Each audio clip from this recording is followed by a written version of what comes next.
మరికొన్ని నెలల్లో ఐపీఎల్ మెగావేలం జరగనుంది. ఈ నేపథ్యంలో ఫ్రాంచైజీలన్నీ తమ జట్లను బలోపేతం చేసుకోవాలని ప్రణాళికలు రచిస్తున్నాయి. రిటైన్డ్ ప్లేయర్ల జాబితాను సిద్ధం చేస్తున్నాయి. ఈ క్రమంలో లక్నో సూపర్ జైంట్స్ కీలక నిర్ణయం తీసుకున్నట్లు తెలుస్తోంది.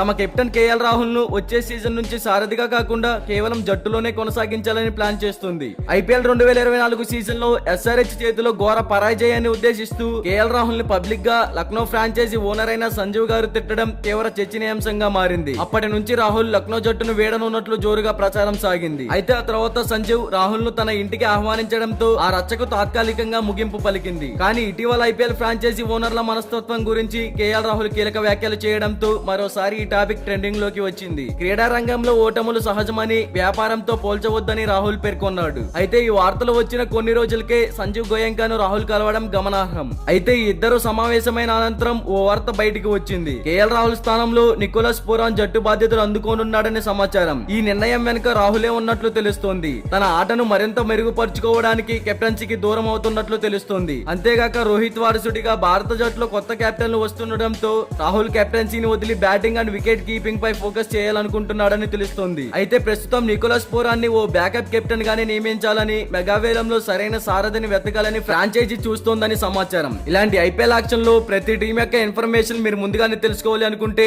మన ఛానల్ ని సబ్స్క్రైబ్ చేసుకోండి. అలాగే ప్రక్కనే ఉన్న గంట సింబల్ యాక్టివేట్ చేసుకోండి. Thank you for watching.